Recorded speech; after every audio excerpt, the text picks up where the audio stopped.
Nah.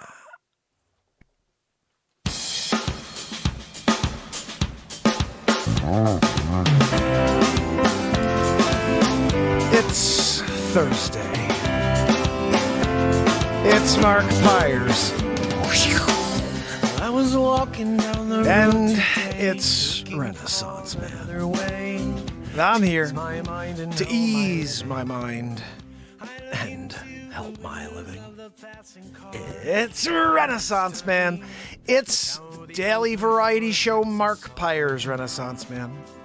I'm here to connect with you, to amplify your current state, and I'm here with you on day 1214 in a row of the Renaissance Man Show. And we're going to get into it just like we do every single night, fam and friends. So I hope you'll stick with me for the next 20, 30 minutes while we do our 30-minute mark. We get into it. I got a story for you. I just brought a new property on the market, and I'm so excited about this because this is...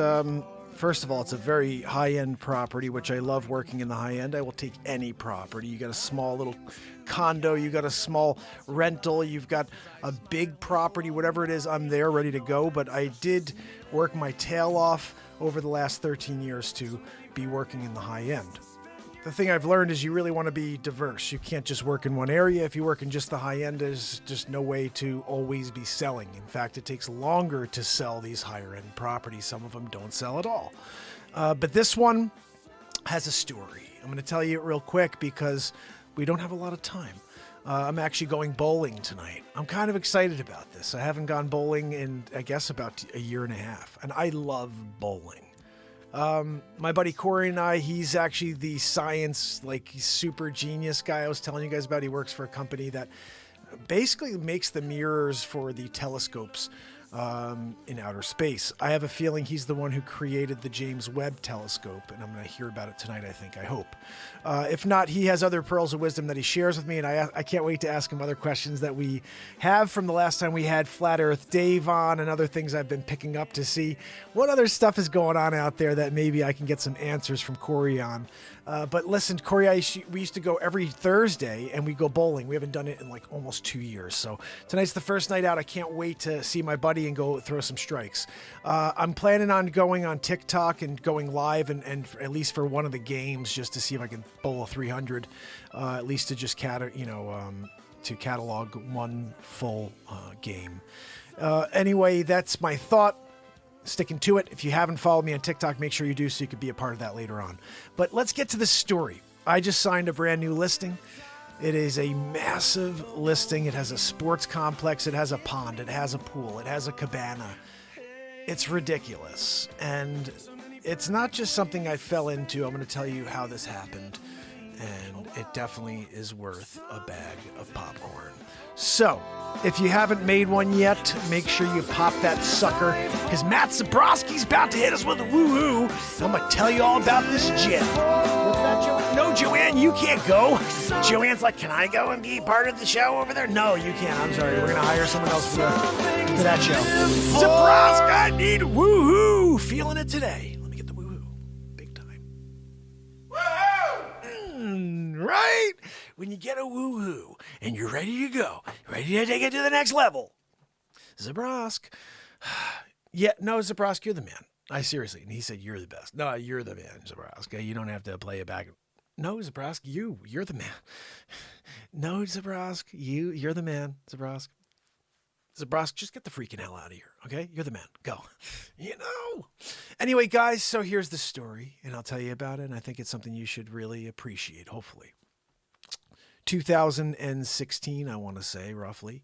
2015, I was working with a baseball player who was playing for the Yankees, and he was looking for a place in the area I sell properties, which is Lower Fairfield County, Connecticut.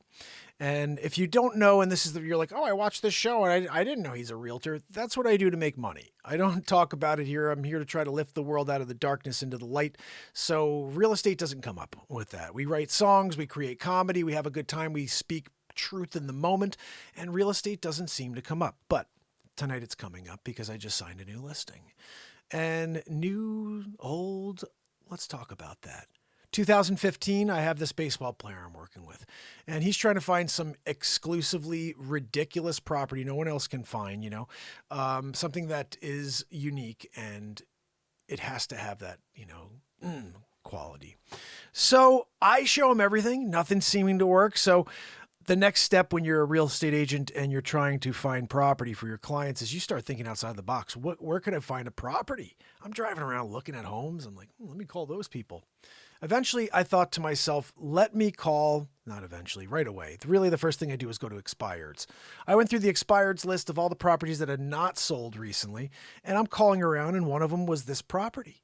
This property was on the market for $12 million.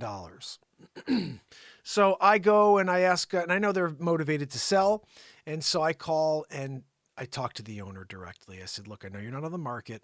I have a buyer. He's a baseball player. He's looking for something unique, and you have something unique. Could I show your property? He says, yeah, I'll give you one better. I'll let you show the property. And if you sell it, I'll let you keep the entire commission. And I'm like, what? If you don't know anything about with real estate, there's two sides to a commission. There's a listing side commission and there's a buyer side commission. So for example, you pick a number out of a hat. Usually it's somewhere between 5 and 6%, depending on where you are in the country. Say 5%, you have 2.5% for the buyer, 2.5% for the selling agent. That's typically the way it works. Okay. So when he says to me, hey, if you sell the entire thing, you can keep the entire 5%, call it. I was like, holy cow. Okay. So I go over, I show the property. We do a 1-day listing. After the showing, my client doesn't like the house. He's like, look, it's cool. I like the guy. My client really liked the owner of the house. He was such a cool dude. I'll tell you about this because you're about to hear about him. So I call and actually, no, I didn't call. I went by. I stopped by his office the next day because he has an office right in the middle of downtown New Canaan. It's one of the nicest towns in Lower Fairfield County. Having an office there is like... So I go in to see this man. His name's Rodney. I said, hey, Rodney, how are you? Thank you so much for allowing me to show your property. But it didn't work for my client. I did want to let you know, though, that I think it's amazing and I'd love to help you sell it. You've been trying to sell it for 6 years. You've been literally trying to sell it for 6 years. I said, I think I could help you. I just brought a new technology to the market. It's called drone. Nobody had done the drone yet. I was the first guy to do that. I was in the news for about a year. And so I said, look, I've been on the news all year for the drone. And it's kind of controversial because you're not allowed to fly it commercially, and I do it for free. I give it to my clients for free. I shoot it multiple times while I'm listing the property. And it's a way to differentiate your property from the rest of the properties. All things that a seller should appreciate. He says, you know what? I don't want to put it on the market right now. I'm sick of real estate agents coming in and saying they want my listing, and then I never see or hear from them again. And I'm like, so here's what happens in my mind as a proactive real estate agent who hustles wearing a suit every day, trying to make a difference in the lives of anybody I could work with. I show up again. I go there 3 weeks later and I pop into the office. Now, he's got 2 assistants. And when I get there, I expect every time I go in to sit in this office, she's going to say, I'm sorry, Mark, he doesn't have time for you today. But every time I went into that office, and I went in there every 3 weeks, I went in there, I'd sit down. Bernadette was his assistant's name, and she's the sweetest lady in the world. We had these great conversations as I'd sit there for 15 to 20 minutes while Rodney was on the phone dealing with some crazy, crazy serious business, okay? All of a sudden, I'd expect one thing, and it would not be that. Everything I would expect every single time, it would be, I'm sorry, Mark, he just doesn't have time for you today. Every single time I'd sit there for 15, 20 minutes. I'd chit-chat with Bernadette. We'd have these great conversations. And then the phone would ring, and she'd pick up, and she'd say, okay, Mark, go on in. Rodney we'll see you now. And so I'd go in, and I'd sit down. He'd have this amazing smile on his face, and he'd go, take a seat. And I'd sit down with this 74-year-old man, and I was a 32-year-old guy, 33-year-old guy. No, hold on. I was 38 years old. And I'm sitting there with him and having this conversation. Every time it would be the same thing. He'd give me these pearls of wisdom. He would inspire me to keep going. And he'd say things like, you're on the right path. Keep doing what you're doing. It doesn't happen overnight. but the way you treat your business and the way you treat people is going to make your future for you. So make sure you continue doing what you're doing. He said something else to me that blows my mind every time I think about it. He said, you know why I am where I am today? I said, I'd love to hear that. He says, okay, I'm a 19-year-old out of college, just started working for an insurance company. Then he started his own little practice. He's out in the side. He started his own insurance company. He's trying to sell to doctors, small practices, psychiatrists, family doctors. He's in Idaho, goes in to see this small practice.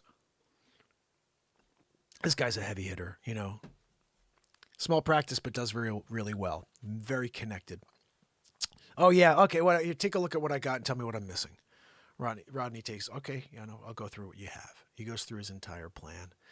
And he says to the guy afterwards, okay, I did a review of what you have, your policies. And the guy goes, okay, what do I need? What am I missing? He goes, you know what? You're not missing anything right now. Unless you have a new employee or if you had any new children, based on what I know of what you told me before, this looks like a good plan, but do you have any new employees? He goes, no, I don't have any new employees. So what, and no new children or anything like that, right? And he goes, no new children. He says, okay, well, what you have here is actually sufficient. This is a good plan. If anything changes, if you get a new employee, if you have another kid, anything like that, give me a call. I'd love to try to earn your business. The guy says, take a look again. He goes, no, sir, I looked. You have whoever made this plan for you did a good job, but that doesn't mean I still want to have a shot to try to earn your business.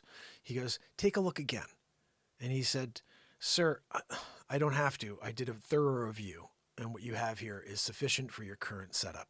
And the guy looked at him and he said, I've never had an insurance guy not try to upsell me for one more thing or a little bit more so they could pay, for a bill, so they can go and buy a bread or whatever it is that they need.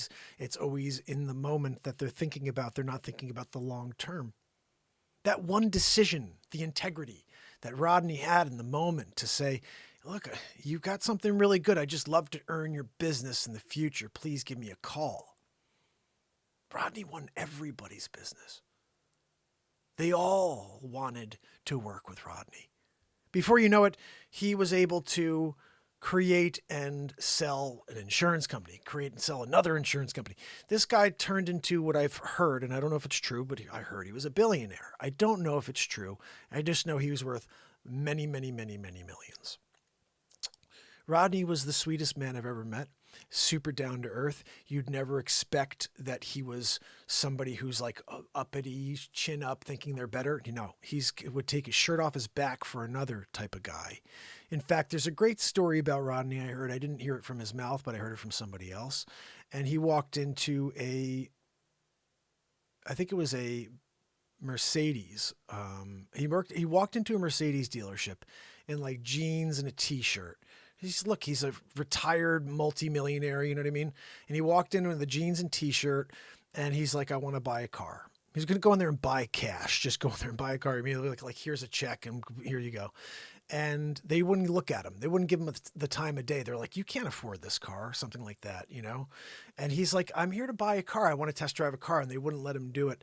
He walked down the road and bought a Bentley cash, drove down to the dealership on the way and just said, I hope you guys know what you don't judge a book by its cover. And he drove away.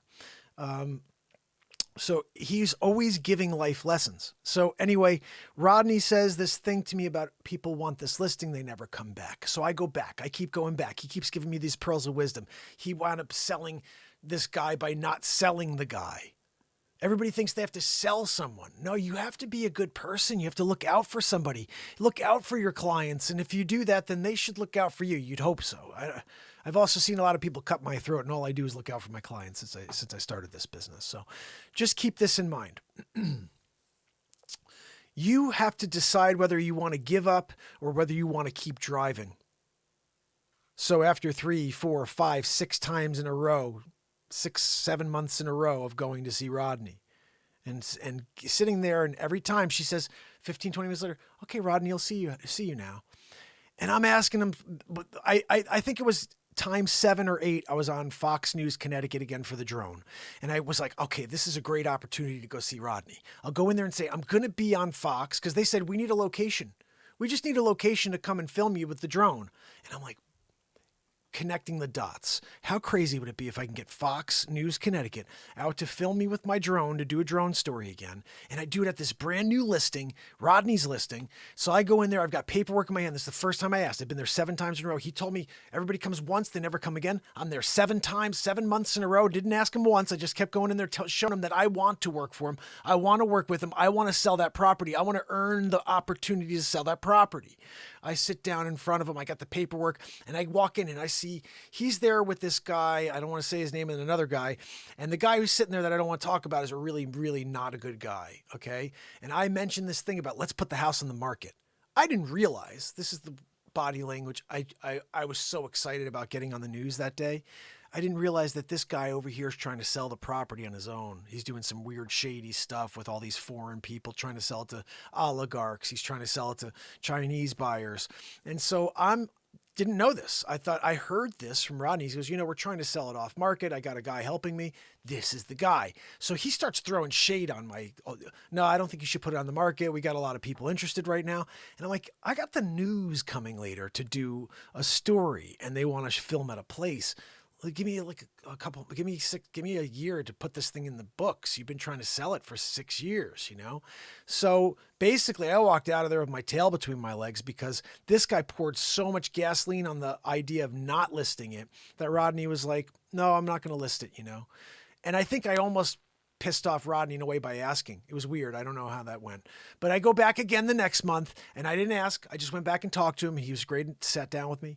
I go back in, I think it was month 9 or month 10, as I walk into the office, I turn the corner and his office door is open. It's never open. He's always got it closed and I have to go in to see Bernadette first. As I walk, I see the office door open. So I kind of just peek in and he's there and he's packing a box. And I look and there's like nothing left in the office. And as I walk in, his whole demeanor, he goes, Mark, we sold the property.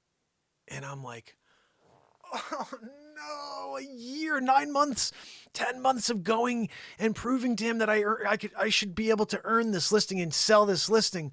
He sells it off market to some Chinese buyers or Hong Kong buyers that are coming to purchase this property and turn it into, I assume, the family or I don't even know what they're going to do with it. In the moment I hear they sold the property to a foreign buyer from Hong Kong. So as I was like, my heart hits the ground, he goes, oh, but wait, Mark, don't get too upset because they want to flip the property. And then I'm saying, what? Wait a second. They're just buying it, but then they want to flip the property? And he said, yeah, they want to put it back on the market. And I said, when you do, the one agent you need to interview, when you can interview anybody else, but you need to at least interview with this guy because he came over and saw me every single month. So that's the one time I heard him actually say that he recognized my hustle by showing up every month. And he told this new buyer, hey, when you decide to flip your home, you better call this guy at least interview him, at least hear him out, see what he could bring to the table. So 9 months later, I get a call. It's Labor Day weekend and it's the new owners. And so I'm pumped because now I have an opportunity to go into the same property I've wanted to try to represent for that entire time. Didn't have a chance to, and now they're interviewing agents. So I find out afterwards, they interviewed every agent, not only from my town, but from Greenwich, Connecticut, which is the top, one of the most expensive towns in the United States of America. They interviewed every top agent from Greenwich. They interviewed the top agents from New Canaan. They interviewed everybody from Westport. Then they also included me. Now I was number 2 at my office for a very long time. I was like number 2. The number 1 agent in the entire town was in my office. Nobody can beat her even now. She's killing it. She's been doing it for 35 plus years. And the phone just rings and people are like, hey, I want to list my house again. It's such an amazing thing. If you could ever get to that where people just knowingly want to call you because you worked with them 3 times before or whatever, or their kids have their parents tell their kids, hey, call. That's what happened. There was no way to get ahead of that. And in a way, it's good that I went to a different firm because I need to be able to explore, be able to do what I do, which is something different and unique. So I was always in the second position, not always, but most of the time in the second position there. So some years I just had bad years, but my best years I was still in second because she was still doing $30 million, $40 million every year, you know? But here's the thing. The point is they interviewed everybody. They probably even interviewed her, you know, because she was the top agent in town. I'm sure they did. But I go in there and I have a chance to go and speak with them. I walk in there and I do things different. I don't walk in there and I'm like, oh, let me talk to you about the market. Excuse me. Shoot me in the freaking head if I'm going to go over there and sound like every single person that goes in there to try to get a listing. I'm going in there to show who I am. That's how you get a listing. You don't go in there and tell them, oh, well, the market says, and my office says, and if I talk to my manager. You go in there and you show them what makes you unique. Why are you going to be able to sell this property over the next agent? So I'm walking, I get in there and I got this stack of paper this tall. I drop it on the desk. And I got a group. They got a group, guys. This is not one person. I'm sitting around the entire group. There's eight people. My manager came with me, so it's us and 8 people sitting around a table. And I go, all right, I got this. This is all the paperwork. This is everything that's going on for this property, for this market. And I got my drone. What do you want to do first? Do you want to go through all this, or do you want to fly the drone? They all look at each other and start smiling, and they go, let's go fly the drone. We go outside. I take my iPad out. I fly the drone for 15 minutes. The owner of the property is sitting next to me. All of his team is standing there too. They're watching. And he sees the smile on my face because I really love what I do. And he says, do you think positivity and being, you know, enthusiastic about a property helps sell a property? And I said, absolutely. That's the only way I work. And he goes, I agree. And I said, if you can't be excited about what you're selling, you can't sell. And he kind of went like this. And so we finished flying the drone. I put it back inside the box. We go inside. I go through the paperwork. I explain where the market is, what I could do in order to differentiate the property from the rest of the market. And so at the end of this conversation, I'm left with, okay, we'll get back to you. A couple weeks later, after they interviewed the entire planet that I know of, I get a call and I have an opportunity to list this property. But here's the thing. They had 2 properties, so I had a chance to actually entirely list these properties, one in Greenwich and one here. The crazy thing is this one was $15 million. It was purchased for less than 10, and then it was on the market almost immediately for 15. So nobody saw it and said, oh, I'm going to pay $5 million more when nothing really was different. It just was trying to be flipped. So long story short, for a full year, I couldn't get any momentum on that property because all offers were down where they had purchased it. And nobody would show the motivation to get up to that higher number. So after the year, I lost this listing. There's a lot more to it I'm not going to get into because it gets better. I don't really need to get into the thing that beat me down. But I will tell you this, the one in Greenwich, I sold twice in the last week and they didn't take the deal. It was heartbreaking for me because I literally sold and had an accepted offer. The attorney on my side killed the deal, not intentionally, but he did something that was so silly.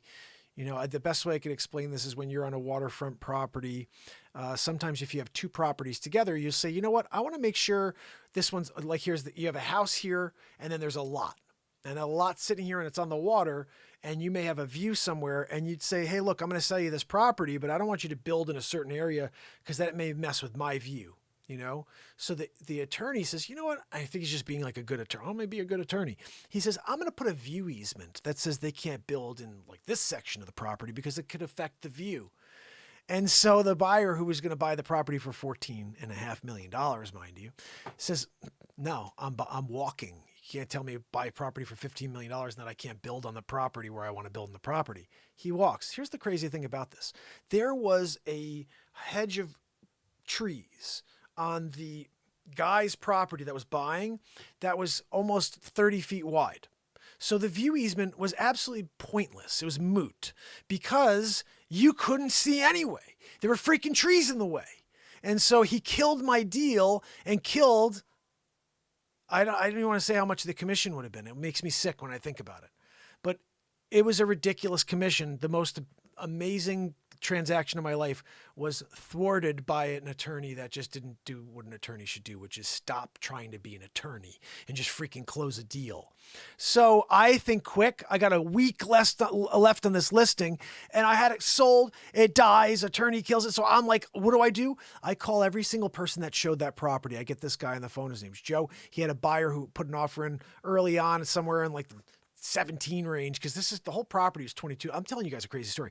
The whole property is $22.5 million. He puts an offer in like 17, something like that. Long story short, within that last week, I get him on the line. I said, look, let's do this deal. This property needs to close. He's not going to go less than 20, I think it was. And I got this guy to $18.5 million. Oh, and they wouldn't take it. They wouldn't take the 18.5. And so I lost the listings, lost both listings. And in a moment, my heart was broken because I put so much into it. I literally broke down in a way because every single piece of me was put towards selling those properties and working for this company that is like really pushing me to sell these properties. And it really took a lot out of me. It was really bad. It was really not good for me because I lost out on a lot of business while I was focused on these massive properties. A lot of people would say, oh, well, he doesn't have time for me. No, I have time for everybody, but they thought. And perception apparently is one thing that people can't get around. So long story short, again, is that I wound up not selling any of them when I really sold the one in Greenwich twice. And then, so now we fast forward. I've had a bad taste in my mouth for 5.5 years. Every time I see it on the market, because it's been on since this one that I just put on. Every single time I see this property hit the market, I'm like, oh man, this is terrible. Like I had an opportunity, but I didn't get an opportunity. Trying to sell it for 15 is crazy. I saw it go down like 7 million, 8 million. And I'm like, whoa, I had it at 15. And so it expired. About 3 weeks ago, it expired. And on LinkedIn, the owner is a friend of mine on LinkedIn. And so I put my tail between my legs, feeling like I did really everything that I could and some, and didn't get any reward the first time around. I said, you know what do I have to lose? Life is not about quitting. Life is about continuing to drive towards your success. And that means learning from your failures. Learning from your mistakes. There were many I probably had during that experience. So now I will learn, as I've had over the last 6 years, and why my real estate business is the way it is today. It's more refined, and it's also, there's more knowledge base, and I also don't have to force the situation. I was like the youngest guy in town. I had to show up in the suit every day because everybody wanted to make sure I was working. And this guy, Jeff, who was one of my clients, I love him. He's the one who got me on the map with the drone because he was a PR guy. And when he saw it, he was like, I'm going to email them. But Jeff would pop into the office every once in a while just to see if I was wearing my suit. It was hilarious. He was like, I was like, what are you doing, Jeff? He goes, I told Sue, let me run in real quick and see if Mark's wearing his suit. I was like, Jeff, I don't have it in the car. And like, I get it showing and I just pop it on. I was like, I show up in this suit every day. And he was laughing. He's like, I thought you had it like in the car. The phone rings because I showed his house 134 times personally. And every time I'd show up in the suit, no matter when it was, he's like, he must have it in the car and just pops it on before the showings. I'm like, no, I show up every day in a suit in case some dude freaking walks into the office and sees if I'm there in a suit. But anyway, so to get back to it, I looked at his email and I said, you know what? I'm going to send a message. So I just sent a very simple message and said, I hope all is well. I think it may be a good opportunity for you to give the first person who had a shot to sell this property a real shot. I see where you've been selling it. I only wish I had a chance to sell it at that price.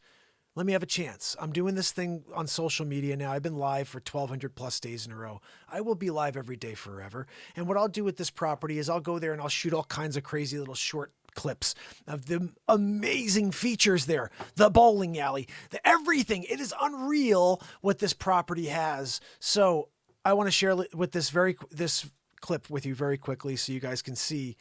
I made this earlier today and I dropped it. I don't know if anybody saw this, but this is what this property offers. It's really, and it's not everything. This is just a few things. Tomorrow I have to do the outside and there's like a pond, there's a cabana. It's completely ridiculous, this place. But long story short on this, I get a message from him and he says, wow, I saw you on LinkedIn and I thought that you'd stopped selling real estate and that you're like successful with this talk show. He's like, I watch sometimes and like I'm here in Hong Kong and I've seen it a few times and it looks like this is really good. The music, I love what you're doing with the music. And I said, well, last time around, you have a stage there. I always was like, oh, it'd be so cool to like play music and do a concert there on the stage. But I didn't have really anything going with my music at the time. I was just kind of family man trying to hustle. I said, now the focus is trying to change the world. And if we could use the stage there and put on a Renaissance Man show and his light bulb starts going.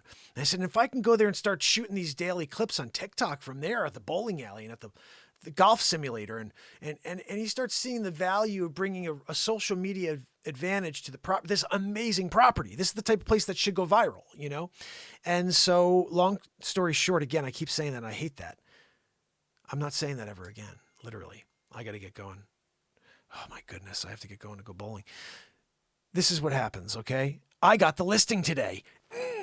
So don't ever quit. Don't ever give up on yourself because you can do anything and you should always fight back, especially when you don't feel like you're worthy. I didn't feel like I was worthy. I got a listing that was 15 million. It's on now at 6.795 million.